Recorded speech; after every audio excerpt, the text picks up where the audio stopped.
Hey world, this is Dolphin Doug, and today I'm going to answer the question of how to see whales on your cruise to Alaska. Um, I've been here a long time doing whale watches. It is October 15th, and we're 3 days away from the end of the Alaska tour season. There are 2 more cruise ships that are going to come in those last couple of days. There's still a couple of whale watching boats in, but if you want to see whales in Alaska, I would not recommend you come in October or April, which are the very shoulder seasons. The chance of seeing whales goes down a little bit. The chance of getting horrible weather goes up enormously. So today is a perfectly fine day to go out whale watching. We don't need bright sunshine. It's easy to spot the blows from several miles away on a day like today. But last night we had a horrific storm. The night before we had a horrific storm. Not that you're whale watching at night, but if you'd been here during that time, you would have been very unhappy. So, I call myself Dolphin Doug. I started a business doing whale watching in 1994. I've been doing it ever since. I was basically the first guy in Juneau to do it, and there are very few of the old timers left. There were some whale watches that were being done at that time out of Gustavus near Glacier Bay. The thing to know about our whales in Southeast Alaska is the world keeps changing. In that 110 years ago, there were whalers throughout Southeast Alaska, and they were killing almost exclusively fin whales. And as far as I know, they wiped them out. They did kill a few humpback whales, which is what we have left. But we don't have any fin whales in Southeast Alaska. So from that very low population time, the whales have come back. America says that you shouldn't kill whales, and so they haven't been killing them for decades and decades. The population natural growth rate, even with plenty of food, has been about 7% a year. So the number of whales has doubled every 10 years. And so since I've been here since 94, there are a lot more whales out here than when we started. Now, before I started, there were a lot less whales, and in the 80s and the 70s, there's a guy who was a high school science biology professor here at Juneau Douglas High School. His name was Chuck Giraz, and I sure hope I got that name right. Anyway, he would take students out to look at whales because it was such an exotic thing to be able to do. He'd take them out to Gustavus, and this is close to Glacier Bay, and it was known back then that Point Adolphus was the place to see whales. And he had his summers off as a biology teacher, so he would spend a lot of time out there. And he wrote an article about this behavior that whales, humpback whales, are known to do. It's called bubble net feeding, and you can look that up on the internet. They blow a ring of bubbles, and then multiple whales come in together. They're chasing the food together in one spot, and they come together with their mouths open, and they just make this choreographed thing. And humpback whales are the size of a semi-truck trailer, and you can have 22 of these whales all coming inside that ring. It's amazing to see. If you do the math, these things can weigh 50,000 pounds times 20. Of course, some of them are smaller than that, but it's a whole lot of charismatic megafauna. A charismatic megafauna is a term I like to use. The question of whether you should go whale watching, either you know the answer, and if you're wondering about it, the question is, if you stood right next to a horse, would you feel a sense of gravitas from that horse? If you see a giant dog, do you feel like there's a sense of presence there? Not that you're afraid of it.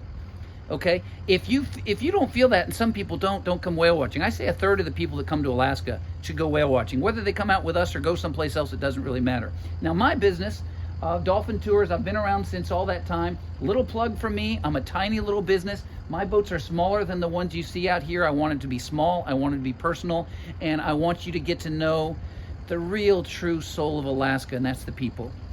The crew that I put out on the boat, I'm giving you a chance to get to meet somebody and really know them. This summer, I was really, really fortunate. Don't tell them I told you, but I had 2 of my daughters, one named Aurora and one named Raven, that were naturalists on the boat. They hadn't done this for me before. They did a wonderful job. I could see it from the passengers. My crew told me they did a great job. You might get lucky and get one of my daughters. You might get me as a bus driver, but you should just know that whatever you hear from a bus driver, you can't trust any of it. Anyway, if you're going to come whale watching Alaska, you got to go either in Juneau or Icy Straits Point. Very few of the cruise ships go to Icy Straits Point. They go out to Point Adolphus. It's further west from here. It's the same whales. It's just the next place over. I've been out there a bunch of times. Do they have better whale watches than we do? It all depends. You can get a fantastic whale watch near any community in Southeast Alaska, but your chance of succeeding goes down. In Juneau, virtually all the operators pretty much guarantee money back if they don't find a whale. From May to September, we're that good at finding them. On the other hand, we do get blown out by bad weather. We have to cancel trips on a regular basis because we can't get out there. The other thing is, as far as I know, Icy Point Strait has a similar sense of positivity on finding it. I don't believe any of the other communities have a reliable feeding zone close to them where you can almost guarantee getting a show of whales. Now, it doesn't mean a great show, but another thing to know if you're thinking of whale watching, and this is something if you're experienced, I mean, I can talk whales. I may not be an expert on many things, but whales are one of the few.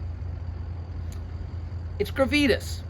It's, sure, you want the trip where you get a breach and you get the whale right by the boat. You want to smell the blow and smell what a whale snot smells like. You want to get a tail slapping. You want to see social interaction. You want to see feeding. You want to see a baby. You want to hear the trumpeting from their blowhole, which only some of them do.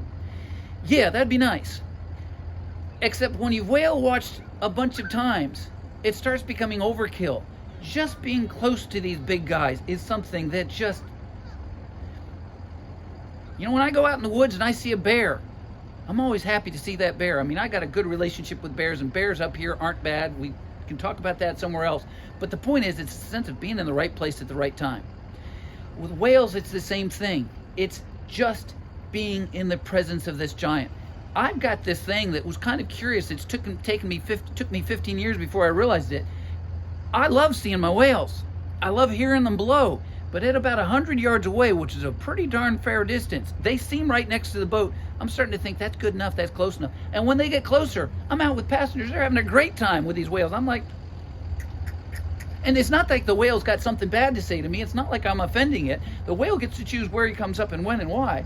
He's actually comfortable around our boats. It's just that I don't want to interfere with that. I've got this sense of gravitas. It's the same thing. I've got an Amish friend down in Tennessee, and he's got a couple of Belgians, and I've been stood right beside these most beautiful big horses. I tell you what, I do not like standing next to Belgians like he does. I like to be a little bit further away. So there you go. Come up here, Juneau, Icy Point Straits. If you go there, you should go whale watching in the Llewellyn Banks in Massachusetts. You go whale watching in Hawaii. You should go whale watching when you're in the Caribbean, down in the Dominican Republic. There are lots of beautiful places to see whales. But Alaska's special. Seeing them feed, seeing that bubble nut feeding, there's a chance of seeing that. Seeing the tail slap, seeing the babies. When mama goes down and feeds 300 feet down, and the baby knows our boat, and the baby says, I'm gonna play.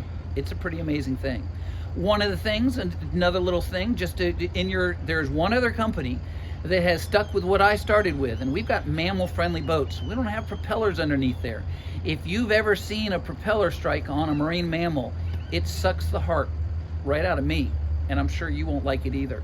So our boats, we've got jet drives so that it sucks the water in and spits it out. There is nothing down there that could hurt you, much less a whale. Yeah, they can bump against it, and when a whale has done that, we tend to leave the area. We've never had a negative interaction.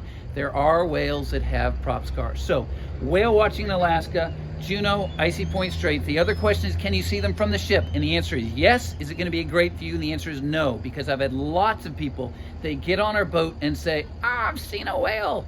It was on the ship. Wonderful, we're happy. They come out with us, and they're just as happy as can be. It's that gravitas. It's getting a little bit closer. We like to keep you down sea level. So here you go. Here's a couple kids coming up. Welcome to Alaska. Stay warm and dry, and I hope you have extra tufts.